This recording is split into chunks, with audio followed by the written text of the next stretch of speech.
મહિલા અનામત બિલ એટલે મહિલાઓની બિલકુલ સરકાર કે સત્તામાં હિસ્સેદારી. તો આ નારી વંદના અધિનિયમ બહાર પડે એટલે કે મહિલા અનામત બિલ સંસદમાં પાસ થાય અથવા તો આ સીમાંકન બિલ પાસ થાય અને બેઠકો વધે તો સરવાળે જો એમાં મેરિટ્સના આધારે દરેકને તક મળવામાં આપશે તો દેશનું ભલું થશે. નહીતર આપણે એક ખરાબ યુગનો પણ સામનો કરવો પડે. કારણ કે કેવળ મહિલા કે એમ તો આ બધા રાજકારણીઓ પુરુષો છે એ કહેવાય તો લોક સેવક જ કહેવાય છે, પણ કેવા છે એ આપણે નથી જાણતા. કોંગ્રેસ, સમાજવાદી પાર્ટી એટલે એસપી, રાષ્ટ્રીય જનતા આરજેડી એ બધા લોકો બજારમાં જાય ત્યારે માગણી કરે 33% અનામત હોવા જોઈએ, 33% અનામત આપો. પણ પછી એટલે આમ તમારી જાણ ખાતર આમ 27 વર્ષ જૂનો આ પ્રશ્ન છે મહિલા અનામતનો. સૌ પ્રથમ તમને ખબર 1996 1996 એચડી દેવગૌડાની સરકાર હતી ને એ વખતે આ બિલ રજૂ કરવામાં આવ્યું હતું. અત્યારે ગઠજોડ કરી રહી છે બીજા બધા પ્રાદેશિક પક્ષોના સંસદ સભ્યો જે છે એને એનડીએ માં ભેળવીને પોતાની બહુમતી પુરવાર કરવા માંગે છે જેથી કરીને આ બિલ પસાર થઈ જાય. નમસ્કાર. આજે આપણે વાત કરવા જઈ રહ્યા છીએ એક એવા મુદ્દાની કે જે છેલ્લા ઘણા વર્ષોથી દેશના રાજકારણમાં ચર્ચાનો વિષય રહ્યો છે, મહિલા અનામત બિલ. હવે આ બિલ છે એ ખરેખર છે શું? શા માટે આટલા વર્ષો સુધી અટક્યું અને હવે તેના અમલને લઈ અને શા માટે ફરીથી એની ચર્ચા થઈ રહી છે? આ તમામ મુદ્દાઓને સમજવા માટે આજે આપણી સાથે ટેલિફોનિક માધ્યમથી જોડાયેલા છે વરિષ્ઠ પત્રકાર શ્રી જગદીશ મહેતા સાહેબ. સાહેબ, સ્વરાજમાં આપનું ખૂબ ખૂબ સ્વાગત છે. જી નમસ્કાર બેન. નમસ્કાર સર. સર, સૌથી પહેલા અમારા દર્શકોને એક એ વાત સમજાવો કે આ મહિલા અનામત બિલ છે એ ખરેખર છે શું અને આ બિલનો ઇતિહાસ શું છે? આટલા વર્ષો સુધી તે અટકેલું પડ્યું છે તો એ બિલ અટકેલું કેમ છે અને બિલ છે શું એ વિશે જો સરળ ભાષામાં સમજવાની કોશિશ કરીએ તો શું હશે? બરાબર. જુઓ બેન, એક જ તમને કહી દઉં, મહિલા અનામત બિલ એટલે મહિલાઓની બિલકુલ સરકાર કે સત્તામાં હિસ્સેદારી. અચ્છા. આપણે અત્યારે મહિલા અને પુરુષમાં એમ માનીએ છીએ કે પુરુષ સમોવડી બોલીએ છીએ પણ એ સમોવડી એને સાબિત થાય એના માટે પ્લેટફોર્મ તો આપવું જોઈએ ને. જી.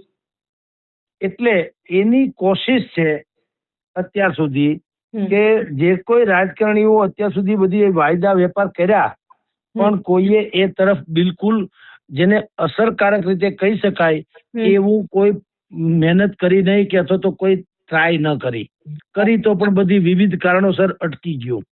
તમે જુઓ, આપની જાણ ખાતર કોંગ્રેસ, સમાજવાદી પાર્ટી એટલે એસપી, રાષ્ટ્રીય જનતા આરજેડી એ બધા લોકો બજારમાં જાય ત્યારે માગણી કરે 33% અનામત હોવા જોઈએ, 33% અનામત આપો. પણ પછી પાછા એમાંય પાછા કે તો ઓબીસી મહિલા હોય એને અલગ કરી આપો, ઓબીસી નો કોટા ન હોય તો આ કાયદો માત્ર શહેરી ને ઉચ્ચ વર્ગની શિક્ષિત મહિલાઓને જ લાભ થશે, ગ્રામીણ ને પછાત વર્ગની મહિલાઓને લાભ નહીં મળે. આવા બધા ખોંચા કાઢીને પણ આ બિલ ક્યારેય પસાર થઈ શક્યું નહીં, કારણ કે પસાર થવા માટે લોકસભા અને રાજ્યસભામાં એને બહુમતી હોવી જોઈએ જે તે શાસક પક્ષને જે અત્યાર સુધી મેળ પડ્યો નથી. હા, એટલે આમ તમારી જાણ ખાતર આમ 27 વર્ષ જૂનો આ પ્રશ્ન છે મહિલા અનામતનો. સૌ પ્રથમ તમને ખબર 1996 1996 એચડી દેવગૌડાની સરકાર હતી ને એ વખતે આ બિલ રજૂ કરવામાં આવ્યું હતું. જી. તે પછી 1998 એટલે 98, 99, 2008 આમ બધું પસાર બધું થાય ખરું, પણ થાય શું એ કાયદાના સ્વરૂપ એને કોઈ દી મળ્યું નહીં. કારણ કે બહુમતીના અભાવે, વિવિધ વિવાદોના અભાવે, પ્રાદેશિક પક્ષોના ઉગ્ર વિરોધના અભાવે, સંસદમાં સર્વસંમતિના અભાવે આ બધું છે ને એ બધું કોઈ કાળે મેળ પડ્યો નહીં. 2010 મનમોહનસિંહની સરકારે રાજ્યસભામાં એ પસાર કરી લીધું તો લોકસભામાં અટક્યું. મોદી સરકારે લોકસભામાં પસાર કર્યું તો રાજ્યસભામાં અટક્યું. આમાં બે બાજુ રાજ્યસભા ને લોકસભા બે માં પૂર્ણ બહુમતી, જેમ નરેન્દ્ર મોદીએ કીધું ને 400+ ઇસકી અબકી બાર 400 કે પાર, એ જે સ્લોગન હતું ને ચૂંટણીનું હમણાં ગઈ લોકસભાની ચૂંટણીમાં, એનું કારણ ઈ જ હતું. આવા કેટલાય બિલ એવા મહત્વપૂર્ણ છે જેને ઐતિહાસિક કહી શકાય. એ બિલની મંજૂરી કરાવી હતી, કાયદાનું સ્વરૂપ આપવું હતું, પણ મેળ ન પડ્યો. એટલે મોદી સરકાર આ વખતની ટર્મમાં એમાં સફળ ન થયા અને વારંવાર એમ કહેતા રહ્યા કે ભાઈ અમે કોશિશ કરીએ. હવે એ પાછું એટલા માટે આવ્યું કે 2023 સંસદના બંને ગૃહમાં એ પસાર તો થઈ ગયું, રાષ્ટ્રપતિની મંજૂરી મળી જાય ને બધું થઈ જાય તે પછી એનો કાયદો ને એવું બધું બને. એ બધી બાબતો ઉપરાંત કેટલીક બાબતો પણ છે જેમાં રાજ્યસભામાં મોદી સરકાર થતો એનડીએ ને બહુમતી નથી. અચ્છા. લોકસભામાં તો એના સાથી પક્ષોના નામે હજી કઈક મેળ કરી શકે એમ છે, પણ રાજ્યસભામાં મેળ પડે એમ નથી. એટલે હવે નવા ખેલ શરૂ થયા. આમ આદમી પાર્ટીના લોકસભાના 8 થી 9 ચઢ્ઢા સહિતના અને હરભજનસિંહ સહિતના 8 જેટલા લોકસભાના સદસ્યો સાંસદો જે છે એને પાર્ટી છોડી અને એનડીએ નો હિસ્સો એટલે કે ભાજપનો હિસ્સો બની ગયા. તૃણમૂલ કોંગ્રેસ પશ્ચિમ બંગાળ એમાં પણ આ જ સ્થિતિ થઈ. એના સંસદ સભ્યો જે છે એ લોકોએ પાર્ટી છોડી, મમતા બેનર્જીની પાર્ટી છોડી બીજા એક સામાન્ય પક્ષમાં પેલા ગયા અને એ પક્ષમાં મર્જ થઈ અને પછી પાછા એનડીએ નો હિસ્સો બન્યા. હજી ત્રીજી અત્યારે વ્યવસ્થા ચાલે છે. શરદ પવાર અને અજીત પવાર જે છે એનસીપી ગ્રુપ છે મહારાષ્ટ્રમાં, એ એનસીપી નો પણ આ રીતે બે જૂથને એમ કહેવામાં આવ્યું, શરદ પવારના અને અજીત પવારના બે એનસીપી જૂથને કે તમે પેલા એકબીજામાં મર્જ કરો એટલે એકબીજા ભળી જાવ અને પછી તમે એનડીએ નો હિસ્સો બનો. એટલે એનડીએ ની સરકાર હવે આ મહત્વપૂર્ણ મહિલા અનામત બિલ સહિતના મહત્વના બિલો પસાર કરવા માટે થઈને અત્યારે ગઠજોડ કરી રહી છે. બીજા બધા પ્રાદેશિક પક્ષોના સંસદ સભ્યો જે છે એને એનડીએ માં ભેળવીને પોતાની બહુમતી પુરવાર કરવા માંગે છે, જેથી કરીને આ બિલ પસાર થઈ જાય. અત્યાર સુધી તમારો પ્રશ્ન તો નતો થયો. એ એક આ મેં કીધું તેમ પ્રાદેશિક પક્ષો જે છે એના વિરોધ, પછી એનું એવું માનવું કે ભાઈ આમાં ઓબીસી ને વગેરે કોટા હોવા જોઈએ, નહીતર તો શિક્ષિત મહિલાઓ આનો લાભ લેશે. દક્ષિણના રાજ્યો એમ કે છે કે અમને ભૌગોલિક રીતે પણ મુશ્કેલી પડે એમ છે, સીમાંકન જો થઈ જાય તો, અને સીમાંકન પછી આ મહિલા બિલ લાગુ પડે તો અમને ભૌગોલિક રીતે પણ મુશ્કેલી પડે એમ છે. આવા અનેકો અવરોધો વચ્ચે અત્યારે થોડીક નરેન્દ્ર મોદીની સરકારને સાનુકૂળતા થવા માંડી છે, કારણ કે તૃણમૂલ કોંગ્રેસના સંસદ સભ્યો, આમ આદમીના સંસદ સભ્યો અને હવે ભવિષ્યમાં એનસીપી અને શરદ પવારના સંસદ સભ્યો એ બધા જો મર્જ થઈને પાછા નરેન્દ્ર મોદીની એનડીએ સરકારમાં જોઈન્ટ થાય તો આ ચોમાસુ સત્રમાં મહિલા અનામત બિલ, જેને એ લોકોએ બહુ બિલકુલ નામ આપ્યું છે સુંદરતમ નારી શક્તિ વંદન અભિનિયમ, એવો નામ આપ્યું છે, નારી શક્તિ વંદન, તો એ પસાર થઈ શકે એવી વાત છે બેનજી. અચ્છા, પણ સાહેબ મારે એક હજી એ સવાલ કરવો છે કે સરકાર અને સમર્થકો છે એમનું કેવું છે કે આ મહિલાઓના રાજકીય સશક્તિકરણ માટે ઐતિહાસિક પગલું છે, તો તમારી દ્રષ્ટિએ આ શું છે? આ ખરેખર સાચું છે? કઈ રીતે આપ એને જુઓ છો? ના, જો બિલકુલ શબ્દ ચોર્યા વગર કહું તો અત્યારે આપણે સ્થાનિક સ્વરાજ્યની ચૂંટણીમાં 33% મહિલા અનામતની જોગવાઈ છે, પણ હું ને તમે બધા એના સાક્ષી છીએ. મોટા ભાગના કિસ્સાઓમાં એવું આપણે સાંભળીએ છીએ કે મહિલા ખાલી ચહેરો જ હોય છે, વહીવટ એના પતિ કરતા હોય છે. જી, તમે જુઓ કેટલીક બેઠકો એવી બોલે છે જે સત્તાવાર બેઠકો હોય, એમાં મહિલા જે છે જીતેલી હોય, મહિલા હોય ચૂંટણીમાં સત્તાવાર રીતે, પણ બેઠકમાં હાજરી આપે મહિલાનો પતિ. એટલે ખરા અર્થમાં મહિલાઓને જે તમે સશક્તિકરણની વાત કરો, મહિલાઓની સાझेदारी એટલે ભાગીદારીની વાત કરો, તો આમાં પણ કેટલીક નોર્મ્સ દાખવવા જોઈએ કે જે તે મહિલા પણ આને સક્ષમ તો હોવા જોઈએ. કેવળ મહિલા છે એ જ એકમાત્ર માપદંડ ન હોઈ શકે. તો પછી આવું જ થશે. ભૂતકાળમાં આપણે બધા નેશનલ લેવલે બધા સમજી શકે એટલે કહું, રાબડી દેવીના શાસન વખતે બધા શું કહેતા હતા કે રાબડી દેવી તો ખાલી મોહરું છે, ચહેરો તો લાલુ યાદવ, પાછળથી લાલુ યાદવ જ સત્તા ચલાવતા હતા, એવું બધા કે છે ને. જેમ ડોક્ટર મનમોહનસિંહના વખતમાં પણ શું અનેકો દસ્તાવેજી બુક્સ બહાર પડી છે. એમાં શું લખ્યું કે મનમોહનસિંહની પાસે કોઈ પાવર નહોતા, બધી જ ફાઇલો પીએમઓ ઓફિસમાંથી ફાઇલો, પ્રાઇમ મિનિસ્ટર ઓફિસમાંથી ફાઇલો જે છે એ સોનિયા ગાંધીજીના દફતરે જતી હતી, ત્યાંથી બધું સેન્કશન થતું હતું. એ ઉલટો પ્રવાહ હતો. એમાં મહિલાઓનો વધુ પાવર હતો અને મનમોહનસિંહનો શેડો પ્રાઇમ મિનિસ્ટર જેવા હતા, સમજી લ્યો. તો આ બંને બાબત ખરાબ અને ખોટી છે. મહિલાઓની ભાગીદારી 100% હોવી જોઈએ, એમાં કોઈ સંશય નથી. પણ એ પાછી કેપેસિટી, એની કાર્યદક્ષતા, એની આવડત, એનું કૌશલ્ય, એવી મહિલાઓને અન્યાય ન થવો જોઈએ, એને લાભ મળવો જોઈએ. કેવળ મહિલા છે એને લાભ આપો એનો શું મતલબ? હા, 100%. કારણ કે એ તો ગેરલાભ કોણ ઉઠાવે? યા તો એનો પતિ, યા સગાવાલા, અથવા તો એ કોઈ ન હોય તો પણ જે તે મહિલાને કઈ ખબર નથી પડતી એટલે આજુબાજુ વાળા ગેરલાભ ઉઠાવે કે નહીં? હા, 100%. એટલે મહિલા એમ કરવાની જરૂર નથી. ખરેખર તો સક્ષમ મહિલા, જેમ કે સુષ્મા સ્વરાજ હતા ને, બરાબર, તો એ મહિલા જ હતા. પણ તમે જુઓ એની આવડત, એનું કૌશલ તમે જુઓ. તો સવાલ એમ નથી કે મહિલા હોય એટલે આપવું જોઈએ. ગામડાથી માંડીને, એટલે હું તો તમને ત્યાં કહું, શેરીથી સંસદ સુધી, સડકથી સંસદ સુધી મહિલાઓને પ્રાધાન્ય 100% મળવું જોઈએ. પણ એમાં કેલિબર વાળી મહિલાઓ હોય એને પ્રાધાન્ય મળે તો વધુ સારું. કારણ કે એનો કોઈ ગેરલાભ અથવા તો એની અણઆવડતનો કોઈ ગેરલાભ કે મિસયુઝ ન કરી શકવા જોઈએ. 100%. અને કદાચ ક્યાંક ને ક્યાંક એ તમામ મહિલાઓને આગળ વધતી જોઈ અને બીજી મહિલાઓ પણ પ્રોત્સાહિત થશે આગળ આવવા માટે. એ પણ પોતાની જાતને ક્યાંક ને ક્યાંક કેળવવા પર ધ્યાન આપશે. એ 100% વાત સાચી છે. બિલકુલ બેન. જી. અને સર, હજુ એક સવાલ કે જો આ બિલ છે એ અમલમાં આવશે તો સામાન્ય મહિલા છે એના જીવનમાં ખરેખર આમ શું કોઈ બદલાવ આવી શકશે? જુઓ બેન, એમ તો અત્યારે પુરુષ પ્રધાન આપણો યુગ છે, દેશ છે, અથવા તો સમયકાળ છે, એમાં બધાય પુરુષોને ઘરે ક્યાં ચાંદીના ઘૂઘરા ખખડે છે, સમજો. એટલે એવું નથી.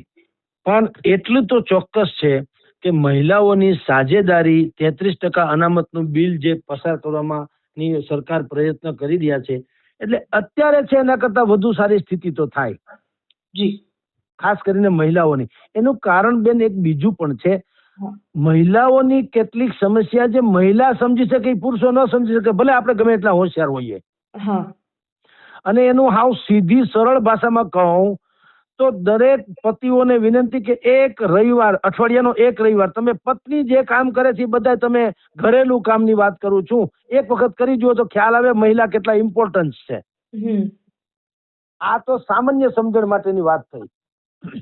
તો વહીવટી ક્ષમતામાં તો ઓર વધી જાય, કારણ કે આ તો દેશનો કારભાર સંભાળવાની વાતો છે ને.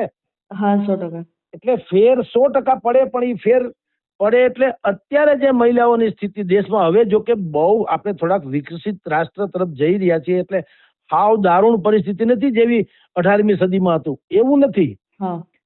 પણ પ્રમાણમાં થોડીક સ્થિતિ જે હજી કથળેલી છે એ ખરેખર સારી થાય. કારણ કે મહિલાઓને ખબર પડે, રાજનીતિમાં આવે, એની શક્તિ જે છે એનું પણ નોંધ લેવામાં આવે, અને એ પોતે કૌશલ દાખવી અને પોતાનું જે આવડત છે એ પણ બતાવે, અને મહિલાઓને જે અત્યારે પ્રોબ્લેમ્સ, બાકીના બધા પ્રોબ્લેમ્સ નડતા હોય એના ઉપર વધુ દ્રષ્ટિગોચર કરી શકે.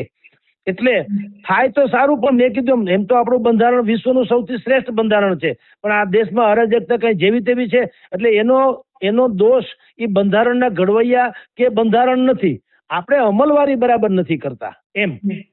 એટલે એ જ રીતે જો મહિલાઓને સંસદમાં 33% અનામત મળી જાય તો સારી વાત છે. પણ પછી બધી જ વસ્તુમાં કેલેબર વાળી, જેને કહેવાય ને મેરિટ્સ પર, મેરિટ્સ શબ્દ કહું, મેરિટ્સ વાળી મહિલાઓ જો આ દેશના દરેક ક્ષેત્રમાં આવે તો દેશનો બેડો પાર થઈ જાય, એમાં કોઈ શંકા નથી. અને એનાથી તદ્દન ઉલટું કેવળ મહિલા છે એમ કરીને આપણે અત્યારે જે ગામમાં સરપંચથી માંડીને બધી બાબતોમાં જોઈએ છે, જિલ્લા તાલુકા પંચાયતોમાં, કે સદસ્ય મહિલા માટે રિઝર્વ હોય એટલે કોઈ પણ ભોગે તમારે એને આપવી જ પડે ટિકિટ. એટલે ગમે એને આપી દે, ગમે એને આપે, પછી વહીવટ ગમે એ કરે પાછા, એમ બોલો.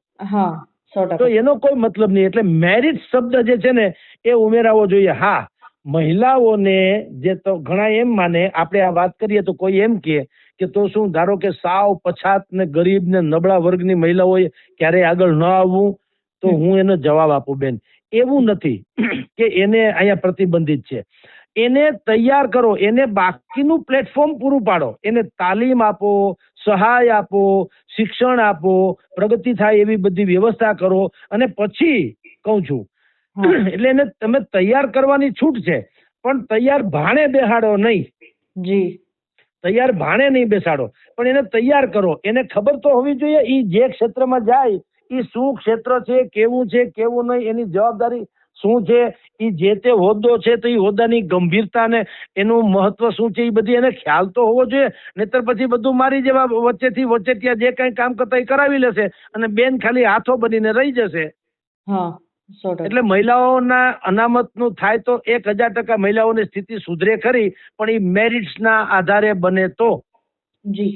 અચ્છા, અત્યારે બી રાજકારણીના પુરુષમાં કોઈ મેરિટ્સ નથી, એ વાતે હું તમને કહી દઉં. અત્યારે રાજકારણમાં આમ કોઈ મેરિટ્સ ક્યાં છે? કોઈ એજ્યુકેશન, અમુક પ્રકારનું એજ્યુકેશન હોવું જોઈએ, અમુક પ્રકારની ઉંમર હોવી જોઈએ, અમુક પ્રકારનું વિઝન હોવું જોઈએ, અમુક કસોટીમાંથી પાર થવા જોઈએ, એવું ક્યાં કાંઈ છે? જેમ અમેરિકામાં થાય છે કે ત્યાં રાષ્ટ્રપતિની ચૂંટણી હોય તો જે ઉમેદવાર મુખ્ય હોય 2 કે 3 જણા, માની લો 2 જ હોય છે મોટા ભાગે, તો એનું તમે જુઓ દરેક કક્ષાએ એ ઉદ્યોગપતિઓ સાથે, અર્થશાસ્ત્રીઓ સાથે, સાયન્ટિસ્ટ સાથે, સોશિયાલિસ્ટ સાથે, એમ બધાની એ પરિસંવાદ યોજાય અને બધા જ બૌદ્ધિકો એને પ્રશ્ન પૂછે, એના જવાબ એ લોકોએ આપવાના. એ જવાબ ઉપરથી નક્કી થાય કે ભાઈમાં કેટલું કેલિબર છે.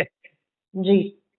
એમ આ કેસમાં પણ મહિલાઓને અનામત આપવામાં પણ અને એના આધારે પુરુષોમાં પણ. હું તો એમ કહું, જ્યારે દેશની બાગડોર કોકને સોંપવાનો વારો હોય, નાના મોટા કોઈ પણ પોસ્ટ ઉપર, તો એને મેરિટ્સના આધારે સોંપવો જોઈએ, જેથી દેશે પ્રગતિ કરે અને જે તે મહિલા, એનો સમાજ, એનો વર્ગ કે એ લોકો પણ પ્રગતિ કરે, તો એના મીઠા ફળ ચાખી શકે ને. એ બેન, જે બેનને તમે ટિકિટ આપો, સંસદ સભ્ય બનાવો, એને સંસદ સભ્ય એટલે શું, એની ગરિમા એટલે શું, એના હક કેટલા, એ શું વિકાસ કરાવી શકે, એનું વિઝન શું, એ ખબર તો હોવી જોઈએ ને.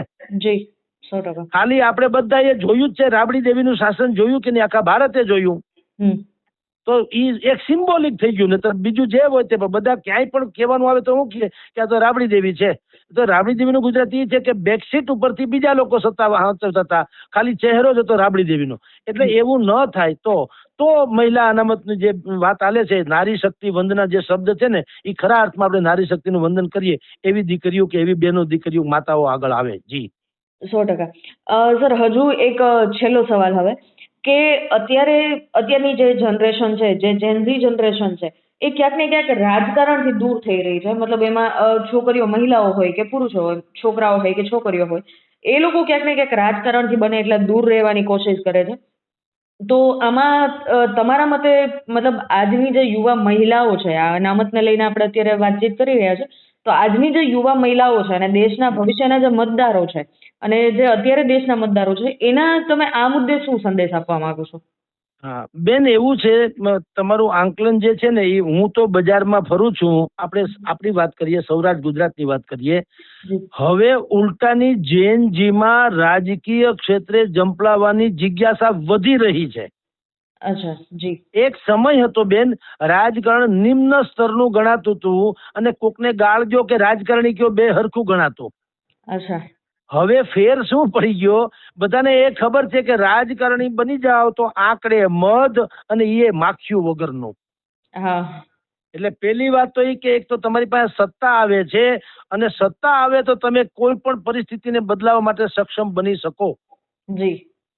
હવે મારી નજર સામે આપણે બધા જ રોજે રોજ અનેક ફંક્શનોમાં આપણે જતા હોઈએ છીએ, એટલે જોઈએ છીએ કેટલાક જેનજી કેડરના યુવાન, બિલકુલ બેદાગ યુવાનો, વિઝનરી, સમર્પિત અને પેશન વાળા, એવા અનેકો યુવાનો, સેંકડો યુવાનોને હું ઓળખું છું કે જો ખરા અર્થમાં એને તક આપવામાં આવે તો એ કમસે કમ બગડે નહીં ત્યાં સુધી 1-2 ટન તો દેશનું ભલું કરી જ શકે. એટલે હવે એક તક તો છે ને, ઈ તક તમારી જાણ ખાતર બેન, આ પ્રશ્નને લાગુ પડે એવી વાત છે. જે સીમાંકન બિલ સરકાર લાવવા જઈ રહી છે ચોમાસુ સત્રમાં, એ એનો જવાબ છે. જવાબ ઈ છે, અત્યારે આપણે વિધાનસભામાં ને લોકસભામાં જે બેઠકો છે એ પછી ભયંકર હદે વધવાની છે ને. જી. અત્યારે 543 છે, એ 543 માંથી 816 કે 850 થવાની વાતો છે લોકસભાની. જી. તો પેલા શું છે પેલા તો રાજકારણ એટલે જો એક યુગ હતો રાજકારણ એટલે સેવા, જેમાં માણસ ખપી જતા. બીજો યુગ આવ્યો રાજકારણમાં એને ખપી નહીં જવાનું, એમાંથી ખર્ચા કાઢી લેવાના. જે યુગના અત્યારે આપણે અંત તરફ જઈ રહ્યા છો. હજી બધું છે ખરું, પણ વચ્ચે ભયંકર યુગ આવ્યો હતો કે જેમાં લોકોને એમ હતું કે એક વખત રાજકારણમાં તમને એન્ટર મળી જાય એટલે આપણી હાથ પેઢી તરી જાય. પણ હવે સોશિયલ મીડિયાનો જમાનો આવ્યો છે એટલે બધાયના કારનામાં ઉઘાડા પડી રહ્યા છે. અને સારા માણસની, સોશિયલ મીડિયામાં કહું છું, સારા માણસની કદર અને ખરાબ માણસની ટીકા ઓન ધ સ્પોટ, એટલે જેને સોશિયલ જસ્ટિસ કહેવાય, એ મંડ્યું છે થાવા. જી. એટલે જેનજીમાં એમ થયું છે, કેટલાક જેનજી, કારણ કે બધા જ લોકો આવા નથી હોતા. મેં કહું છું ને, હજારો સેંકડો લોકોને એવાને ઓળખું છું જે પૈસે ટકે પણ ભયંકર સુખી છે અને એને કંઈક કરી નાખવું છે, સમજો, સમાજ માટે સારું. તો એવી દીકરીઓ, બહેનો, માતાઓ અને યુવાનો, આ બધા જેનજી વાળા જે છે એને એવી ગણતરી છે કે આપણે રાજકારણમાં અત્યારે જે છે એ સીમિત બેઠકો છે ને, 543 જે છે એ લોકસભાની બેઠકો છે અને રાજ્યસભામાં અલગ અલગ રાજ્યમાં અલગ, જેમ આપણે ગુજરાતમાં લોકસભાની 26 બેઠક છે. તો ગમે એમ તમે કરો તો 26 થી વધુ કોઈ માણસનો સમાવેશ તો ન થઈ શકે. પણ હવે જો સીમાંકનનું બિલ પસાર થઈ જાય, જે આ ચોમાસુ સત્રમાં મહિલા નારી શક્તિ વંદનાનું બિલની સાથોસાથ બીજું બિલ પણ છે સીમાંકન વાળું, જો એ પાસ થાય તો ગુજરાતની 26 બેઠક છે એની 39 જેવી થઈ જાય, તો એટલો ટકાવારી વધી ને. જી. એટલે વિધાનસભાની અત્યારે આપણે 182 બેઠક છે, ધારો કે અત્યારે ગુજરાતમાં, એ 273 થાય. હા, ઉત્તર પ્રદેશમાં લોકસભાની 80 બેઠક છે, એ વધીને 120 થવાની છે અને રાજ્યસભાની 403 છે, એ 600 થવાની. જી. મધ્યપ્રદેશમાં લોકસભાની 29 છે, 43 થી 44 થશે. રાજસ્થાનમાં 25 છે, એ 37 થી 38 થશે. અને વિધાનસભાની મધ્યપ્રદેશમાં 230 છે, એ 350 જેવી થાય. રાજસ્થાનમાં 200 છે, એ 300 જેવી થાય.